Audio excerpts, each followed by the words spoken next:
Most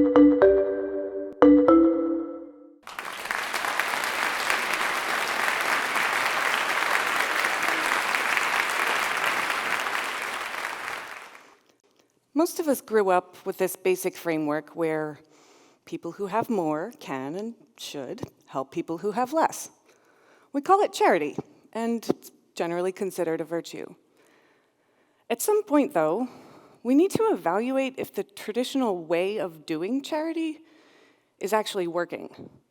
Hundreds of billions of charity dollars are being spent each year, and the results aren't matching the investment. I think one reason many of us can't imagine why charity doesn't seem to be making a dent is because we've never been long-term recipients of charity. Imagine you are a coffee farmer. The farm was your parents and their parents before it was yours. So even though it's hard work, it means a lot to you, and in any case, it's all you have. You care for the land, you hire workers, you tend the beans, you take the beans to market. Where all day, you keep getting the same message. Those do look like good coffee beans, but I know I can get them cheaper elsewhere, so I'll give you half what you're asking. And you go, no, wait, those other beans are cheaper because they were picked by unpaid children in deplorable conditions. I can't feed my family and pay my workers off half the asking price. We're barely making it as it is. My children are malnourished, and we don't have access to clean drinking water. The customers reply, oh, that's terrible.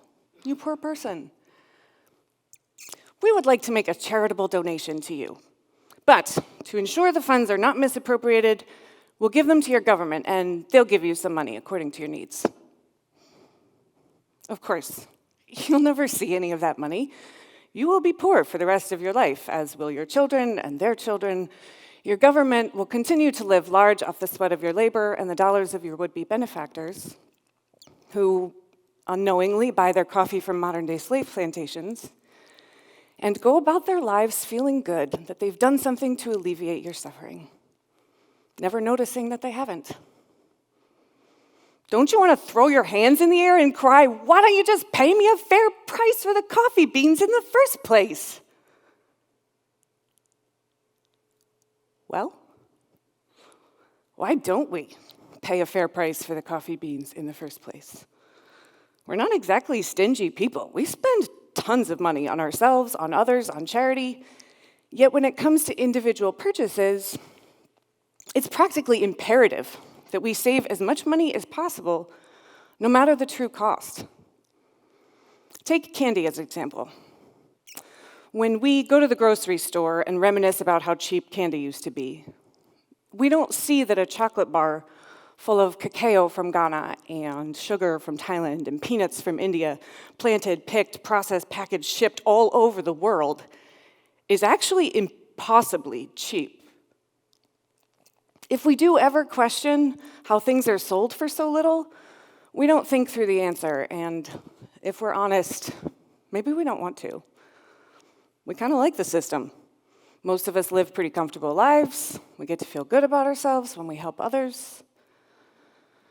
Only if our helping isn't helping, maybe we've been told the wrong story about how things work.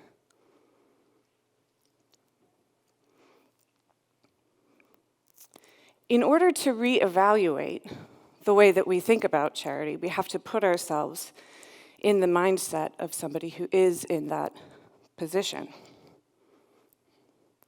The coffee farmer is stripped of dignity and motivation when attempting to care for family and live an independent life.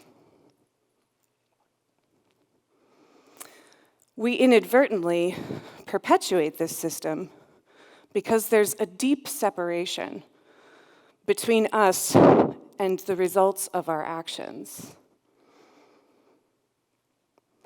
We are people who care that there are problems in the world. We know that deforestation and poverty and animal abuse and human trafficking are happening and are terrible. And we care. We also have legitimately no idea what to do about it. So we keep donating to worthy causes, and we keep buying the things we've always bought in the ways we've always bought them. In our minds, the causes we care about and the stuff we buy, totally separate issues. It's this separation that underwrites so many of the problems that society seems perpetually inept to solve. It's this separation that has us doing things like putting together care packages to send to people in need overseas and filling them with cheap stuff made in sweatshops by people in need overseas. Or selling items for fundraisers that do as much harm for the people producing the items as they do good for the people benefiting from the fundraiser. And though unseen by the average consumer, this separation is not entirely unintentional. When someone in the middle stands to profit and profit big, they'll go to great lengths through marketing and manipulation to ensure that the people who inadvertently perpetuate the system never see the true faces of those who are harmed by the system. After all, very few of us would look into the eyes of a mother trying to feed her starving children and say, "Nah, I don't really want to pay what you're asking for that sweater you made." That conversation isn't taking place. We aren't the coffee farmer from before. We've never met the coffee farmer.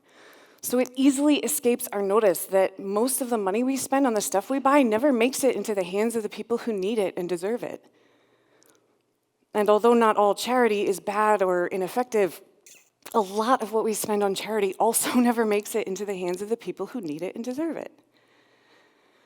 Even at its best, when non-emergency charity works exactly the way it's supposed to, it strips people of their dignity and willpower.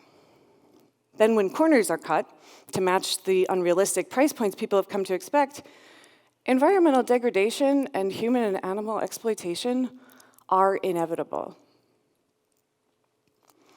If we really want to move the needle on major world issues, we have to revolutionize the way we think about charity and economy. This isn't just about coffee or chocolate or sweaters. It's about tomatoes and t-shirts and toothpaste and golf clubs and seeds and solar panels and squirt guns and tennis balls and pajama pants and everything we buy. If it isn't deliberately situated outside of the norm, it gets channeled through this massive network of corruption, consumption, and exploitation. Unfortunately, neither is it always as simple as looking for a certain label or certification. These are in and of themselves brands and aren't always transparent or fair. What it comes down to is the willingness to dig deeper, to find the people, the companies, who are at the table with the coffee farmer, the worker, the craftsperson, the co-op, negotiating as equal partners for a price that's fair and sustainable for every person involved, even if that means spending a little bit more per purchase on our end. Luckily, there are at least a couple reasons why this doesn't have to be a particularly expensive social transformation. For one thing, we buy way too much stuff. We do know this about ourselves, and it's kind of time to knock it off. It's time to take reduce and reuse back from the cliche and put them into practice. For another thing, if we're already spending money on relief efforts that aren't providing relief and saving money on products that are perpetuating harm, doesn't it make sense to reroute that same money directly into the products that support the people we've been trying to help all along? If we're reluctant to make this shift, maybe it's because donating to charity feels good. Generally speaking, spending more money on socks and underwear doesn't. As soon as we recognize, though, that giving someone money out of pity while depriving them of a fair price isn't something to feel good about, we can start redefining what it means to do good in the world. Redefining charity in this way absolves us of the destructive, erroneous notion that the roles of benefactor and beneficiary have any rightful permanent place in an equitable society. Or perhaps we're reluctant because, let's be honest, this is all pretty overwhelming. If we were to leave this conversation with the idea we have to immediately overhaul everything we buy, it's really unlikely anything would ever change. Guilt and overwhelm aren't assets in the battle for better. If instead we make a commitment to change the way we buy just one thing each month and make that new thing a life habit, then a year from now, instead of nothing being different, 12 things would be different. Several years from now, hundreds of things could be different. If everyone who heard this message and made it their own changed even just one buying habit, that bears the potential for thousands of better decisions to be made. And all it really takes from us is a monthly calendar reminder? Recasting charity in this way also frees us from the feeling of total helplessness when we care deeply about what's happening in the world, but are powerless to do anything, or so we believe. We don't need millions of dollars for philanthropy or to start a nonprofit. We simply need to start asking better questions. Okay, what are the better questions? Fortunately, there are two keystone questions that open channels to all the rest. One, this thing I use all the time, is there a more ethical way to buy it? Two, how many slaves work for me? By asking these questions and being willing to follow where they lead, we do, each of us, have power to affect real change in the world. By rejecting the corrupt system that's been handed to us and investing instead in a truer, more lasting, more commendable form of charity. One that isn't charity at all. It's equality.